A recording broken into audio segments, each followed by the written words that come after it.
Even without doing any activity, you can still manifest what you want. If you organize these 4 dimensions in one direction and keep it unwavering in that direction for a certain period of time, now he believes Shiva will do it for him and it will happen. So is Shiva going to come and build your house? No, I want you to understand, God will not lift his little finger for you. What has not happened till now on this planet can happen tomorrow. Human beings are capable of making it happen tomorrow.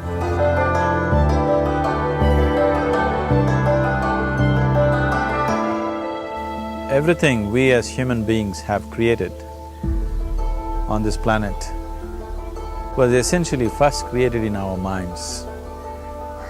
All that you see, which is human work on this planet, first found expression in the mind, then it got manifested in the outside world. The wonderful things that we have done on this planet and the horrible things that we have done on this planet, both have come from the human mind. So if we are concerned as to what we create in this world, it's extremely important that first of all we learn to create the right things in our mind, how we keep our minds. If we do not have the power to keep our minds the way we want it, what we create in the world is also going to be very accidental and haphazard. So learning to create our minds the way we want is the basis of creating the world the way we want. There is a wonderful story in the yogic lore. On a certain day, a man took a walk. He went for a long walk. Accidentally, unawares, he walked into paradise. Fortunate, isn't he? He just took a walk and he landed up in paradise. After this long walk, he felt little tired. So he thought, oh, I'm tired, I wish I could rest somewhere. He looked around, there was a nice tree, underneath which there was very cushiony grass. So it was inviting. He went and put his head down there and slept. After a few hours, he woke up, well rested, and he thought, oh, I'm well rested, but I'm feeling hungry, I wish I had something to eat. And he thought about all the nice things that he ever wanted to eat in his life. And instantly, all those things appeared in front of him. You need to understand, there the service is like that. Hungry people don't ask questions. Food came and he ate. Stomach became full. Then he thought, oh, my stomach is full, I wish I had something to drink. All the nice things that he ever wanted to drink, he thought about it and all of them just appeared in front of him. Drinking people also don't ask questions, so he drank. Now with a little bit of alcohol in him, you know Charles Darwin told you, all of you are monkeys, your tail fell away. Not me, Charles Darwin told you that you were all monkeys and your tail fell away and then you became human. Yes, definitely the tail fell away. But the monkey, in yoga, we always refer to an unestablished mind as markata, which means a monkey. Why we are referring to the mind as a monkey is, what are the qualities of a monkey? One thing about a monkey is, it's unnecessary movement. And another thing about the monkey is, if I say you're monkeying somebody, what does it mean? Imitation. Monkey and imitation have become synonymous. So these two essential qualities of a monkey are very much the qualities of an unestablished mind. Unnecessary movement, you don't have to learn it from the monkey, you can teach it to the monkey. And imitation is full-time job of the mind. So when these two qualities are on, a mind is referred to as a monkey. So this monkey became active within him. He just looked around, thought, what the hell is happening here? I asked for food, food came. I asked for drink, drink came. There must be ghosts around here. and ghosts came. Oh, the ghosts have come, they're going to surround me and torture me, he thought. Immediately the ghosts surrounded him and started torturing him.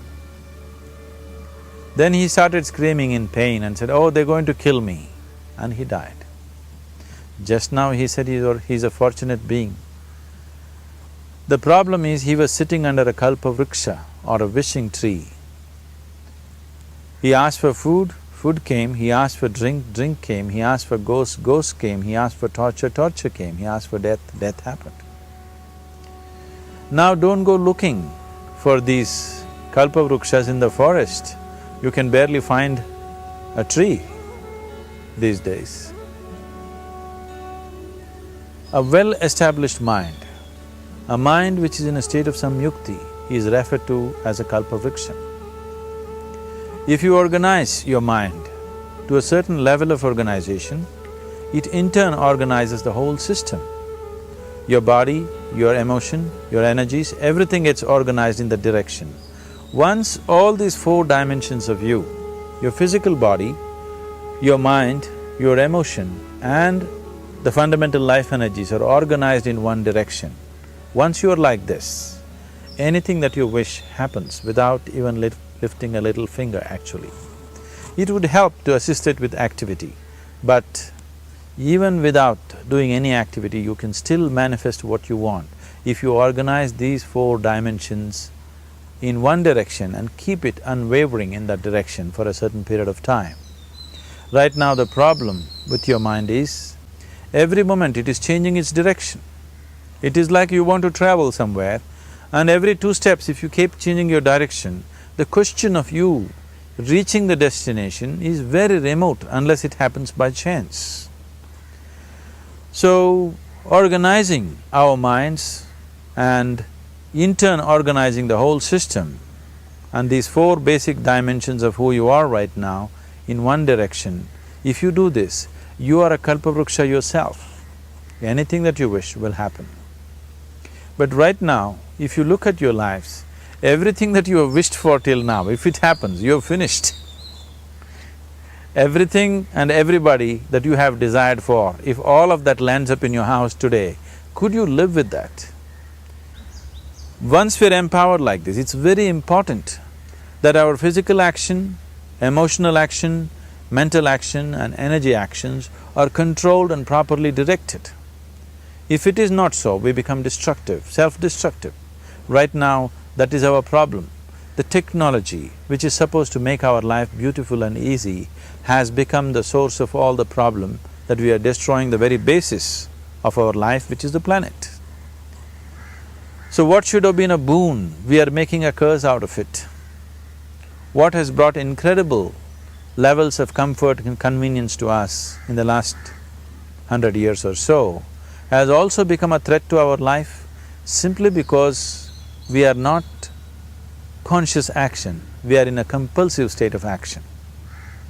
So organizing our minds fundamentally means moving from a compulsive state of activity to a conscious state of activity. You might have heard of people for whom they asked for something and beyond all expectations it came true for them. Generally this happens to people who are in faith. Now, let's say you want to build a house. If you start thinking, oh, I want to build a house, to build a house I need 50 lakhs, but I have only 50 rupees in my pocket, not possible, not possible, not possible. The moment you say not possible, you're also saying I don't want it. So on one level, you're creating a desire that you want something, on another level, you're saying I don't want it. So in this conflict, it may not happen. Someone who has some faith in a god or in a temple or whatever, who is simple-minded. Faith works only for those people who are simple-minded. Thinking people, people who are too much thinking, for them it never works. A childlike person who has a simple faith in his god or his temple or whatever, he goes to the temple and says, Shiva, I want a house. I don't know how, you must make it for me. Now in his mind there are no negative thoughts. Will it happen? Will it not happen? Is it possible? Is it not possible? These things are completely removed by this simple act of faith. Now he believes Shiva will do it for him and it will happen. So is Shiva going to come and build your house? No, I want you to understand, God will not lift his little finger for you. What you refer to as God is the source of creation. As a creator, he has done a phenomenal job, there's no question about it. Could you think of a better creation than this? Is it in anybody's imagination to think anything better than what is there right now?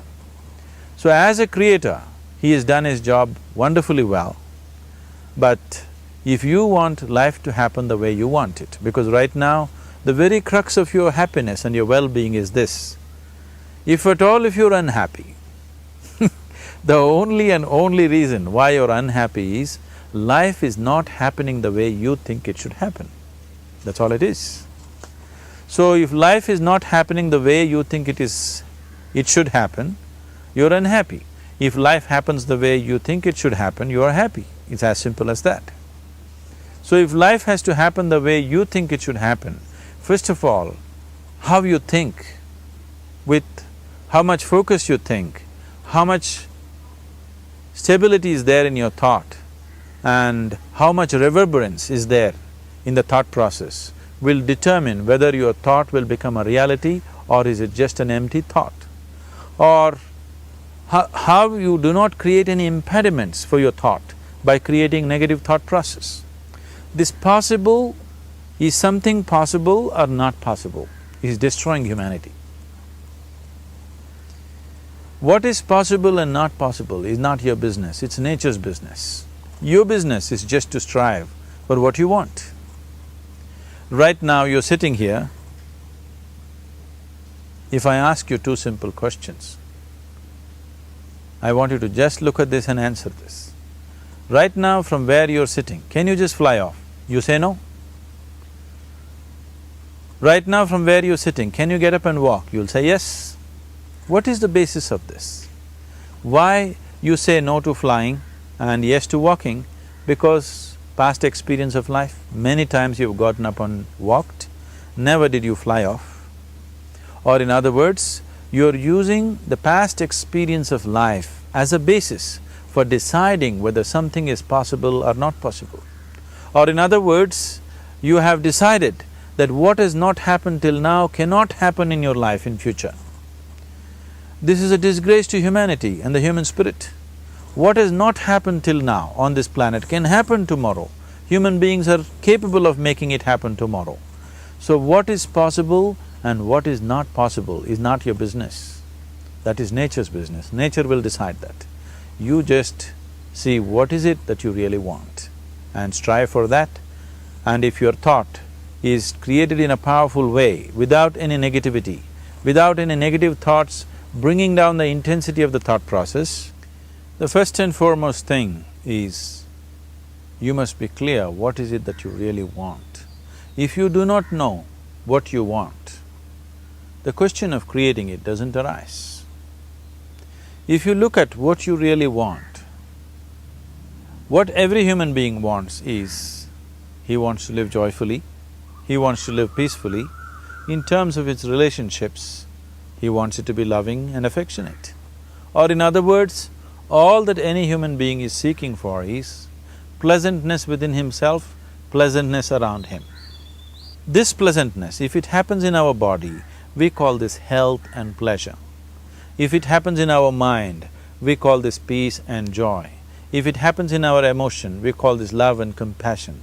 If it happens in our energy, we call this blissfulness and ecstasy. This is all that a human being is looking for. Whether he is going to his office to work, he wants to make money, build a career, build a family, he sits in the bar, sits in the temple, he is still looking for the same thing. Pleasantness within, pleasantness around. If this is what we want to create, I think it's time we addressed it directly and commit ourselves to creating it. So you want to create yourself as a peaceful human being, joyful human being, loving human being, a pleasant human being on all levels. And do you also want a world like this? A peaceful world, a loving world, a joyful world? No, I want greenery, I want food. When we say a joyful world, that means everything that you want has happened. So this is all that you're looking for. So all that you need to do is commit yourself to creating it, to create a peaceful, joyful and loving world, both for yourself and everybody around you. Every day in the morning, if you start your day with this simple thought in your mind, that today, wherever I go, I will create a peaceful, loving and joyful world. If you fall down 100 times in the day, what does it matter? For a committed man, there is no such thing as failure. If you fall down 100 times, 100 lessons to be learnt. If you commit yourself like this to creating what you really care for, now your mind gets organized. Once your mind gets organized, the way you think is the way you feel, your emotion will get organized. Once your thought and emotion is organized, your energies will get organized in the same direction. Once your thought, emotion and energies are organized, your very body will get organized. Once all these four are organized in one direction, your ability to create and manifest what you want is phenomenal. You are the creator in many ways. That which is the source of creation is functioning within you every moment of your life. It is just that, have you kept access to that dimension or not? Organizing the four basic elements of your life will give you that access. There are tools and technologies to do this. The whole science of yoga, the whole technology that we refer to as yoga is just about this, transforming yourself from being just a piece of creation to become a creator.